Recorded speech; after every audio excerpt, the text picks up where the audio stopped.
Hey everyone, welcome back to my channel. ನೀವು ನೋಡ್ತಾ ಇದ್ದೀರಾ ದಿವ್ಯ ರಮ್ಯ ಚಾನಲ್. ನಾನು ನಿಮ್ಮ ದಿವ್ಯ.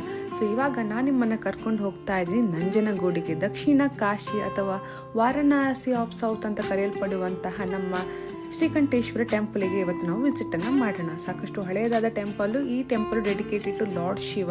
ಇಲ್ಲಿ ನೀವು ಶಿವನನ್ನು ನಂಜುಂಡೇಶ್ವರನ ರೂಪದಲ್ಲಿ ನೀವು ಪೂಜಿಸುವುದನ್ನು ನೋಡ್ಬೋದು. ಬೆಂಗಳೂರಿಂದ 160 ಕಿಲೋಮೀಟರ್ ಡಿಸ್ಟೆನ್ಸ್ ಹಾಗೂ ಮೈಸೂರಿಂದ 25 to 30 ಕಿಲೋಮೀಟರ್ ಡಿಸ್ಟೆನ್ಸ್ ಅಲ್ಲಿ ಈ ಟೆಂಪಲ್ ಲೊಕೇಟ್ ಆಗಿದೆ. ಸಾಕಷ್ಟು ಹಿಸ್ಟೋರಿಕಲ್ ಸಿಗ್ನಿಫಿಕೆನ್ಸ್ ಅನ್ನು ಹೊಂದಿರುವಂತಹ ಈ ಟೆಂಪಲ್ನ ಕೆಲವೊಂದಿಷ್ಟು ಮಾಹಿತಿ ಹಾಗೂ ಹಿಸ್ಟ್ರಿಯನ್ನು ತಿಳಿಯುವಂತಹ ಬ್ಲಾಗ್ ಇದಾಗಿರುತ್ತೆ. ಬ್ಲಾಗ್ ಅನ್ನು ಕೊನೆವರೆಗೂ ನೋಡೋದನ್ನ ಮರಿಬೇಡಿ. ಈ ಟೆಂಪಲ್ ಮೂಲತಃ 9ನೇ ಹಾಗೂ 10ನೇ ಶತಮಾನದಲ್ಲಿ ಗಂಗರ ಕಾಲಕ್ಕೆ ಸೇರಿದ್ರು ಕೂಡ ಇದನ್ನು ಅಭಿವೃದ್ಧಿನ ಪಡಿಸಿಕೊಂಡ್ತಾ ಬಂದವರು ಚೋಳರು, ಹೊಯ್ಸಳರು ಹಾಗೂ ಮೈಸೂರು ರಾಜ್ಯದ ಒಡೆಯರು. ಈ ದೇವಾಲಯವು ಕರ್ನಾಟಕದ ಅತಿ ದೊಡ್ಡ ದೇವಾಲಯಗಳಲ್ಲಿ ಒಂದು ಅಂತ ಕನ್ಸಿಡರ್ ಮಾಡಲಾಗುತ್ತೆ. ಹಾಗೂ ಇಲ್ಲಿ ನಂಜುಂಡೇಶ್ವರನ ಲಿಂಗದ ರೂಪದಲ್ಲಿ ಪೂಜೆಯು ನಡೆಯುತ್ತೆ. ಈ ದೇವಸ್ಥಾನದಲ್ಲಿ ಶಿವನ ಆರಾಧನೆ ಜೊತೆಗೆ ಪಾರ್ವತಿಯ, ವಿಷ್ಣುವಿನ, ಗಣೇಶನ ಹಾಗೂ ಬೃಹದಾಕಾರದ ನಂದಿಯ ಆರಾಧನೆಯು ಕೂಡ ನಡೆಯುವುದನ್ನು ನೀವು ನೋಡಬಹುದು. ಸಾಕಷ್ಟು ವಿಶಾಲವಾಗಿರುವಂತಹ 120 ಅಡಿ ಎತ್ತರದ ಗೋಪುರಗಳನ್ನ ಕೂಡ ನೀವು ಇಲ್ಲಿ ಗಮನಿಸಬಹುದು. ಈ ದೇವಸ್ಥಾನದ ಆವರಣದಲ್ಲಿ ನೀವು ಹನುಮಂತನ ಆರಾಧನೆ ಆಗುವುದನ್ನ ಕೂಡ ಗಮನಿಸಬಹುದು. ಇವಾಗ ಸ್ಥಳ ಪುರಾಣವನ್ನ ತಿಳಿಯುವಂತಹ ಪ್ರಯತ್ನವನ್ನ ಮಾಡೋಣ. ನಂಜುಂಡೇಶ್ವರ ಅಥವಾ ಶ್ರೀಕಂಠೇಶ್ವರ ಅಂತ ಏನ್ ಟೆಂಪಲ್ಗೆ ಹೆಸರಿದೆ.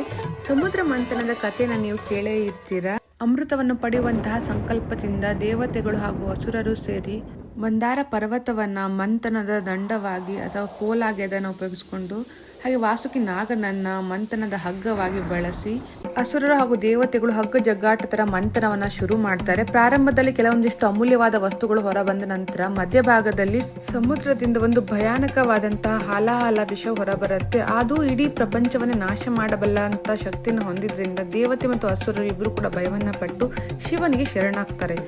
ಶಿವನು ದಯೆಯಿಂದ ವಿಷವನ್ನು ಕುಡಿದು ತನ್ನ ಕಂಠದಲ್ಲಿ ತಡೆ ಹಿಡಿದು ಅದರ ಪರಿಣಾಮದಿಂದ ನೀಲವರ್ಣ ಆಯಿತು. ಮತ್ತೆ ಅದೇ ರೀಸನಿಗೋಸ್ಕರ ಶಿವನನ್ನ ನೀಲಕಂಠ ಅಂತ ಹೆಸರು ಕೂಡ ಬರುತ್ತೆ.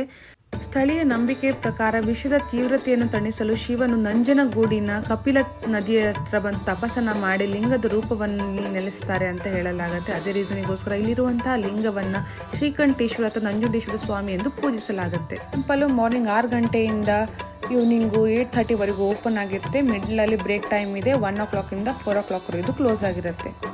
ಮೈಸೂರು ಕಡೆ ನೀವು ಪ್ರಯಾಣವನ್ನು ಮಾಡ್ತೀರಿ, ಡೆಫಿನೆಟ್ಲಿ ನಂಜನಗೂಡನಿಗೂ ಕೂಡ ವಿಸಿಟನ್ನು ಮಾಡಿ ಹಿಸ್ಟೋರಿಕಲ್ ಆಗಿರುವಂತಹ ಈ ಟೆಂಪಲ್ನ ಕೂಡ ವಿಸಿಟ್ ಮಾಡೋದನ್ನು ಮರಿಬೇಡಿ ಅಂತ ಹೇಳ್ತೀನಿ.